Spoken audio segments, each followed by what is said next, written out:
yang kita sudah nggak pernah merasa sendiri. Tolong tahu diri, jangan suntuk kali ini juga. Saya cuma mau bilang itu, maaf, jangan marah sama saya. Saya juga nggak mengajar politik di sini, nggak usah diundang juga. Tapi saya butuh ini kepada kita, supaya kita jadi orang baik, tahu diri, tidak boleh sombong.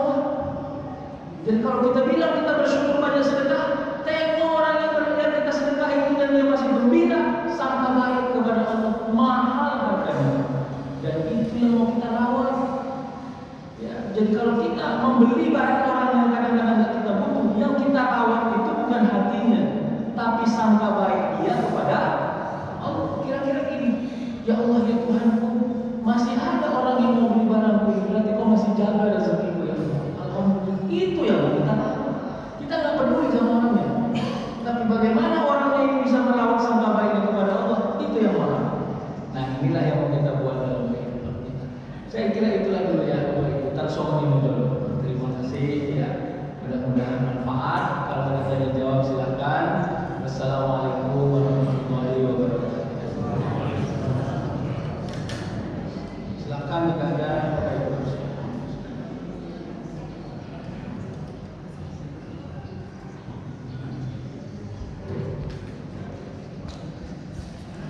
Nggak ada?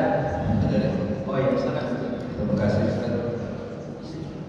Ada yang mau ditanya tadi, Ustaz ada cerita masalah zikir. Kenapa mesti dihitung zikir itu? Kenapa mesti dihitung zikir itu?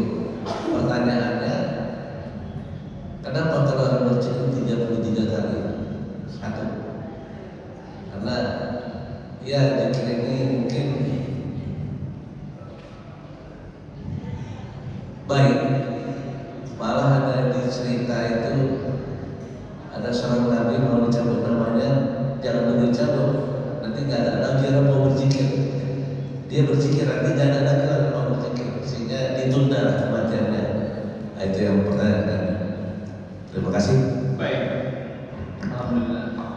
Jumlah bilangan zikir itu banyak diriwayatkan oleh ulama, dan ulama itu mengambil dari tabi'in, dan tabi'in itu mungkin mendapati pendengarannya dari para sahabat, dan sahabat mungkin secara langsung atau tidak langsung melihat daripada Rasulullah SAW.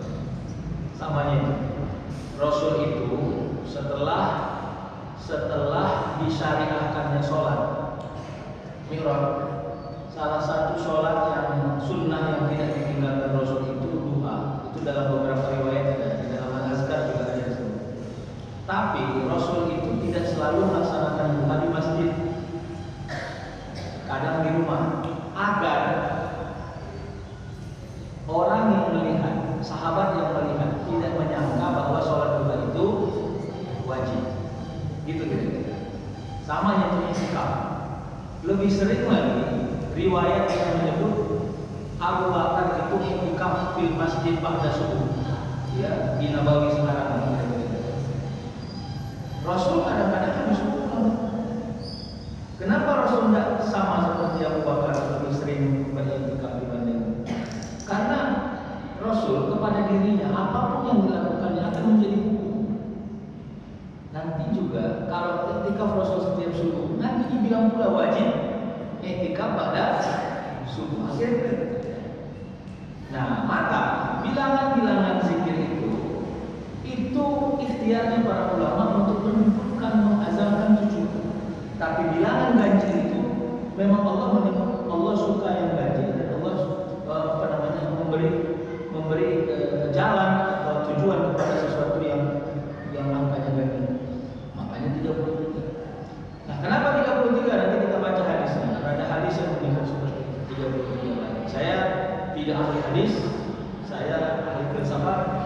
Tapi yang saya ingin katakan, kalau terminologi Al-Quran, Allah menyindir kita bahwa kita tidak banyak mau berzikir kepada Allah kecuali sedikit. Wala yazkurunallaha illa. Jadi ada kitanya, kecuali sedikit. Nah, terminologinya itu mungkin ada orang berzikir sebab sudah dari itu. Padahal zikir itu kan bagian dari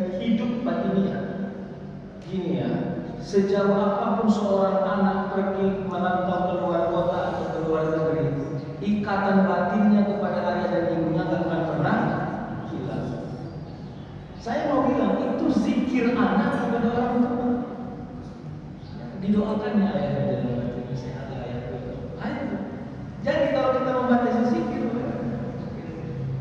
nah kalau bapak tanya kenapa 33, Pak, ya saya jawab itu saya tidak tahu. Tapi begitulah yang diriwayatkan oleh ulama. 33 itu menjadi bagian dari yang lain. Ada yang menyebut sampai kepada 100, ada yang menyebut sampai kepada 1000. Itu semua berada pada thariqah, tarikat. Ya, ulama-ulama thariqah itu kalau istilahnya begini ya, saya kalau membangun narasi berdasarkan filsafat begini. Saya kebetulan masak Indomie. Oke. Saya taruh bumbunya 3/4. Saya taruh cabenya sejemput tangan. Lalu saya makan enak. Terus saya bilang sama kawan-kawan saya, kalian kalau makan Indomie enak, bumbunya taruh 3/4 dan cabenya sedikit. Saya kasih teori itu ke kawan-kawan. Akhirnya kawan-kawan saya mengamalkan itu. Kebetulan kawan saya orang Aceh, nggak suka dia pedas. Dia nggak mau taruh cabai, ditaruhnya kecap, dibangunnya pula teori baru untuk membuat Indomie yang enak. Ya, 3/4 bumbunya, jangan taruh cabai tapi taruh. Mana yang benar? Masak Indomie ala saya atau ala kawan saya? Bagus, sudah mati itu. Itu kan thariqah. Kenapa para ulama thariqah itu dia sudah mengamalkan zikir la ilaha illallah, la ilaha illallah sampai 99 kali, sampai zauq. Lalu dia teorikan itu kepada murid-muridnya. Kalau engkau mau sampai zauqnya sampai sempurna, berzikirlah la ilaha illallah sepanjang malam sebanyak sekian kali. Jadilah satu teori. Ini sebenarnya kalau sistem kerja yang saya lihat berdasarkan thariqah. Begitu Pak, yang bisa saya jawab. Terima kasih. Ada yang lupa?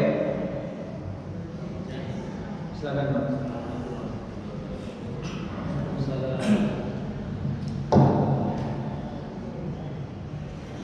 Yang mau saya tanyakan, sebegitu pentingnya bimbingan dan ilmu untuk menyempurnakan syariat yang Allah SWT kehendaki dalam kehidupan kita dan seorang hamba.